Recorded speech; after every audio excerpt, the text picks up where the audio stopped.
Welcome dear student. NCERT की problem के solutions के बारे में आज हम बात कर रहे हैं।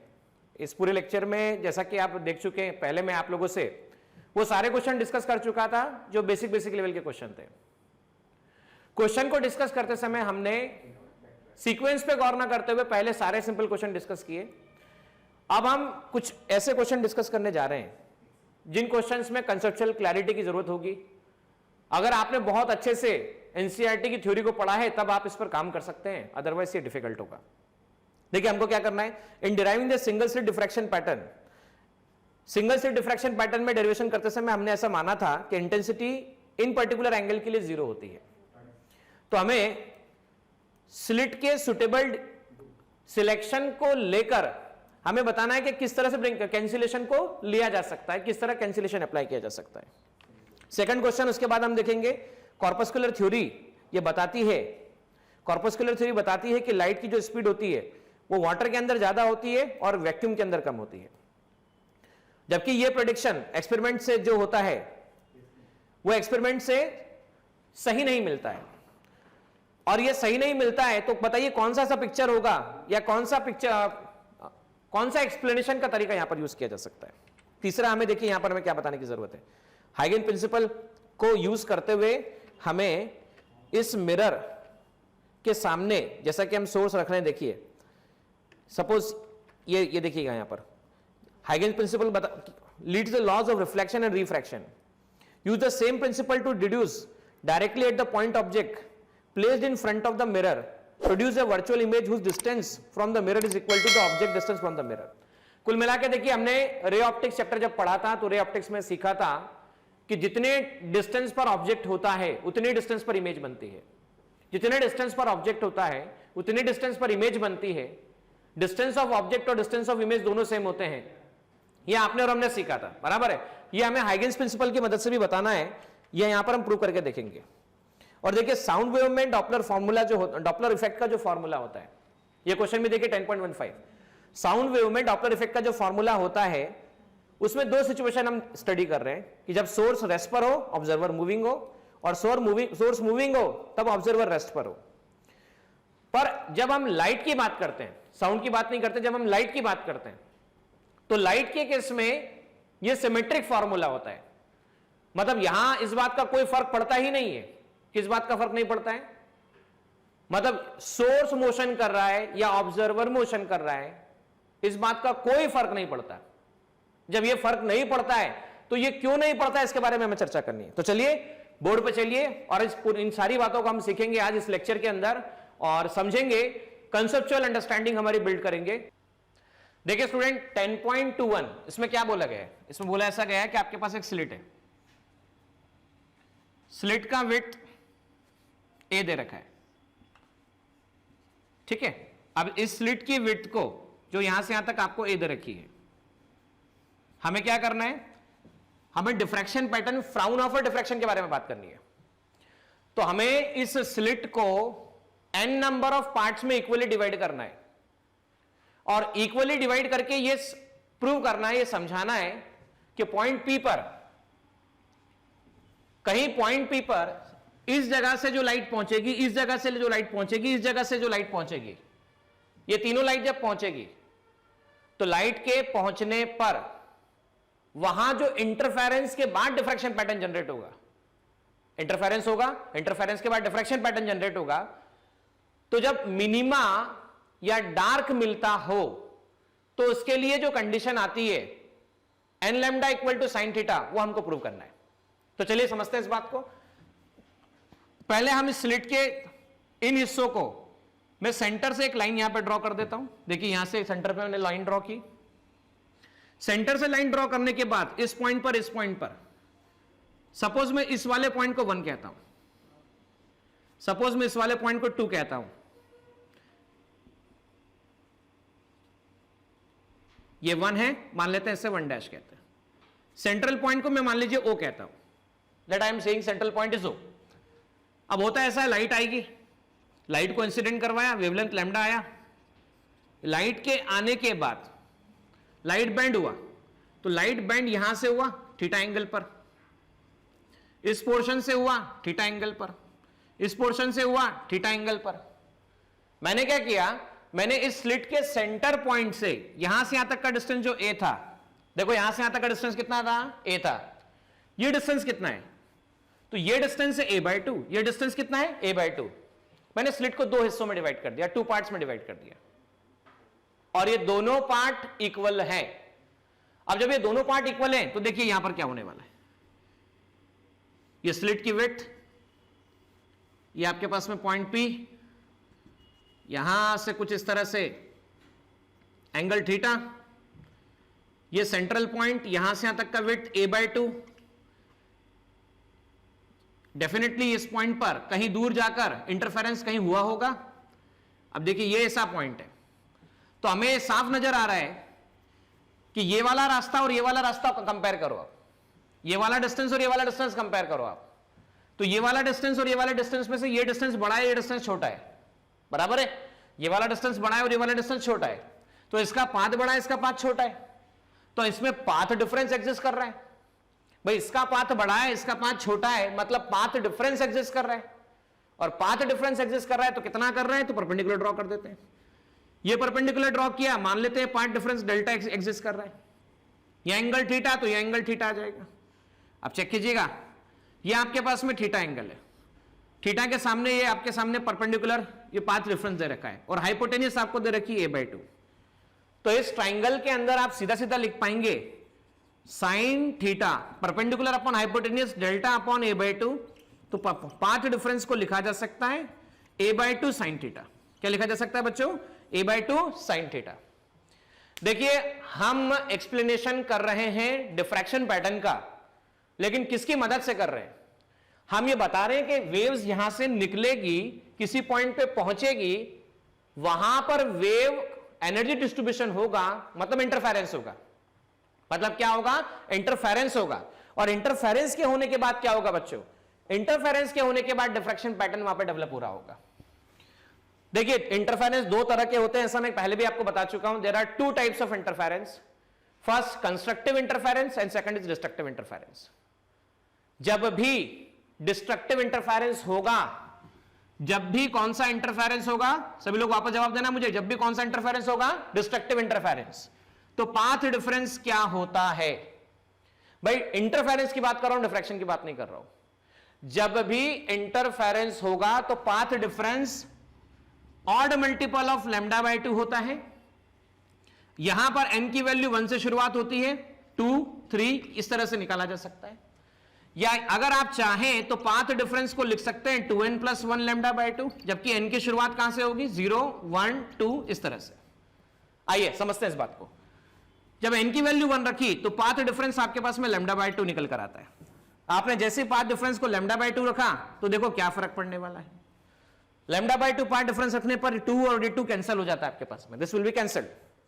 अब जैसे ये कैंसिल हुआ, देखिए स्टूडेंट ये कैंसिल हुआ तो हमें रिलेशन मिलने वाला है a sin theta equal to lambda, 1 into lambda. If अगर हमने n की वैल्यू 2 रखी होती थी तो डेल्टा x आता था 2n - 1 λ/2, तो पाथ डिफरेंस आता था 2 इंटू 2 - 1 λ/2, मतलब ये आता था 3 λ/2। कितना आता था, 3 λ/2। पाथ डिफरेंस 3 λ/2 आता था, तो हम ये कह सकते थे delta equal to a/2 sine theta equal to 3 λ/2, 2 से 2 कैंसिल हो गया।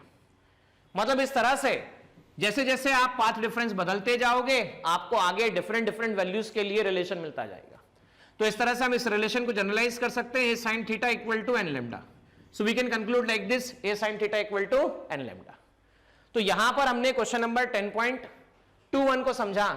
10.21 को समझने के साथ साथ 10.21 यहां पर हमने क्वेश्चन नंबर 10.21 को समझा।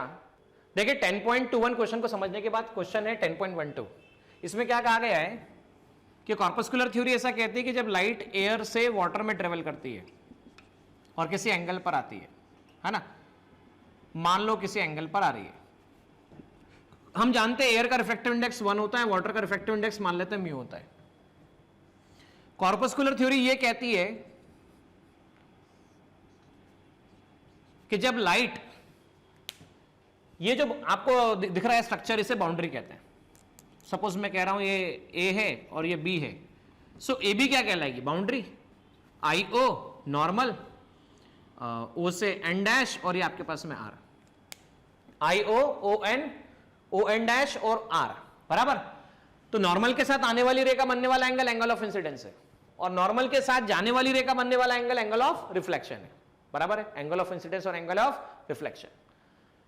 अब कॉर्पस्कुलर थ्योरी के मुताबिक, according to the corpuscular theory, जो normal component to the boundary है, normal component to the boundary है, ये देखो ये वाला कंपोनेंट, ये जो इधर की तरफ होगा, ये मान लीजिए यहां पर पहले मीडियम में स्पीड मान लेता हूं मैं v1 है, और दूसरे मीडियम में मान लेता हूं स्पीड में कितनी है? v2 है।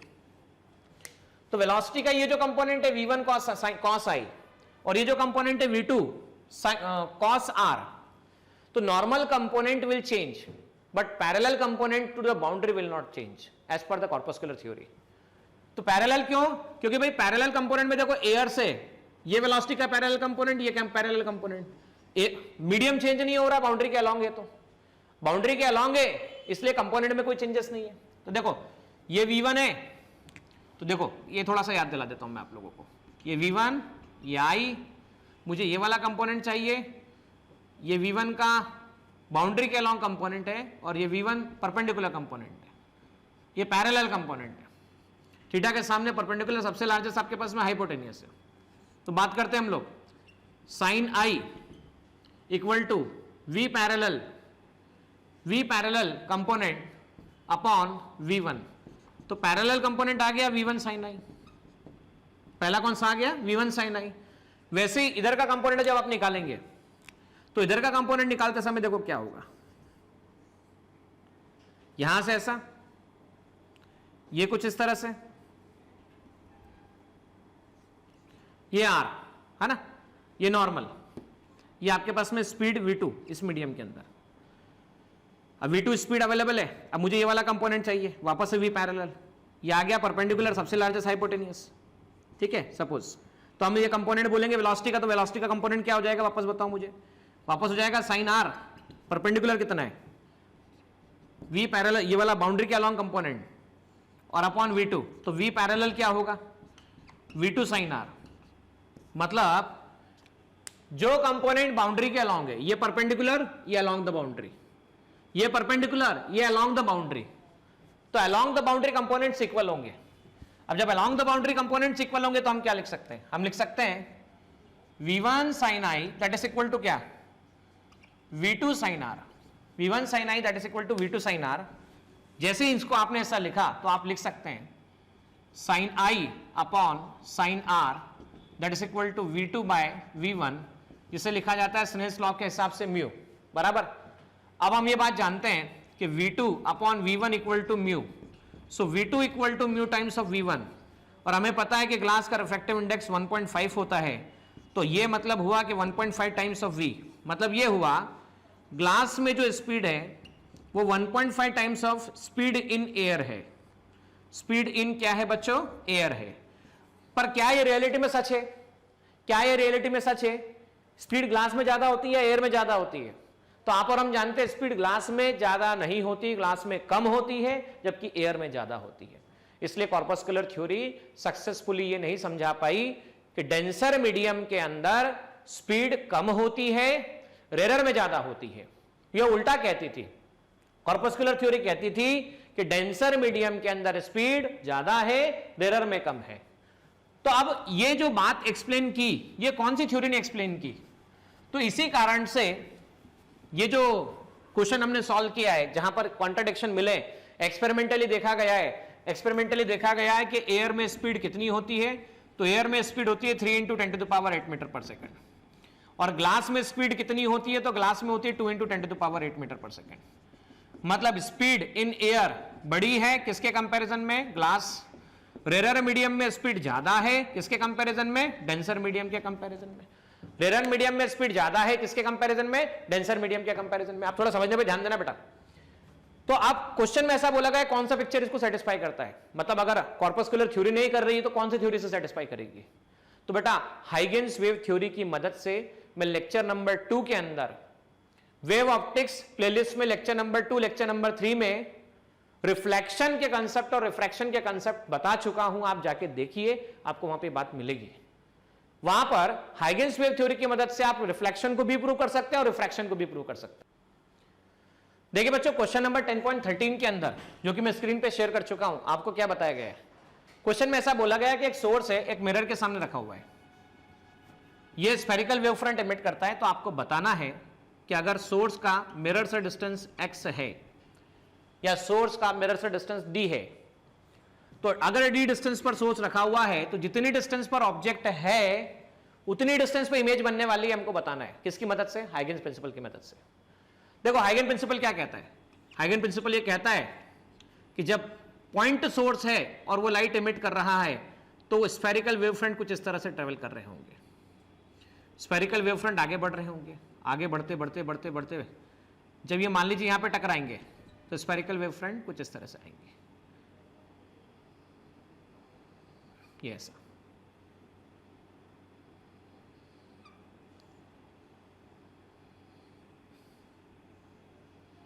ठीक है, अब बात क्या है, अब यहां से जब ये टकराया तो इस जगह पे टकराया। अब अगर मान लो मिरर नहीं होता तो क्या होता? मिरर नहीं होता तो ये ऐसे ट्रेवल करते हुए जाता। मैं थोड़ा सा मिरर को लंबा कर देता हूं, यहां पे जरूरत पड़ रही है इस बात की।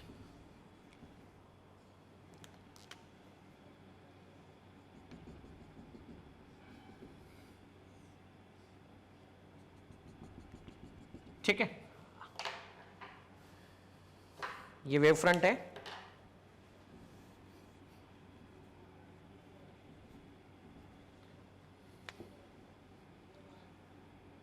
ये वेव फ्रंट यहां से ट्रेवल हुआ, आगे बढ़ा।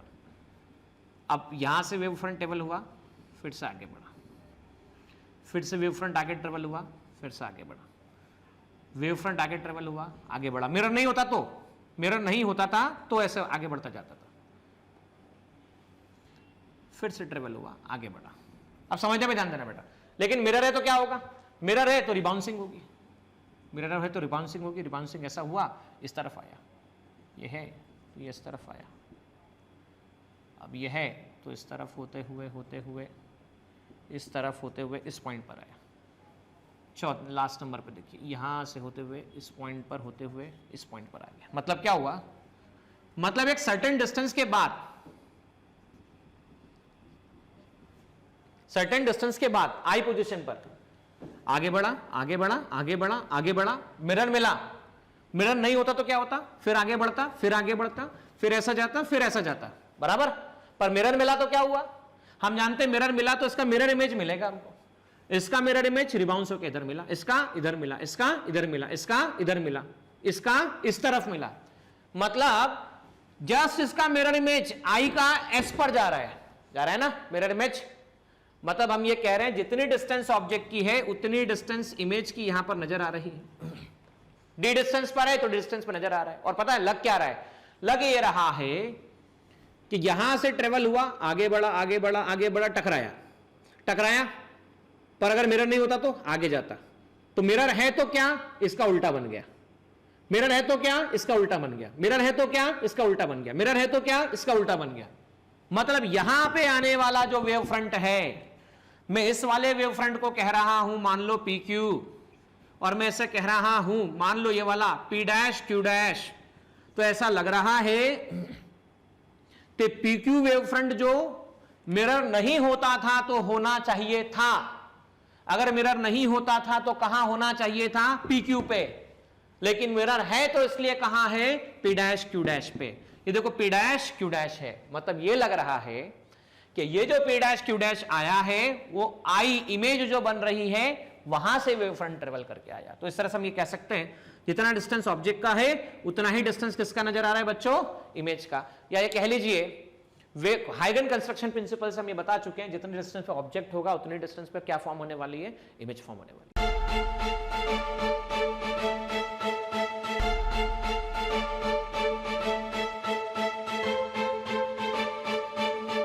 पुरोहित अकॅडमी, मेन ब्रांच, प्रभात चौक, MJ कॉलेज रोड, लोकमान्य हॉस्पिटलच्या बाजूला, जळगाव आणि पांडे क्लासेस जवळ, बंधन बँके शेजारी, ट्रॅफिक गार्डनच्या समोर, जळगाव.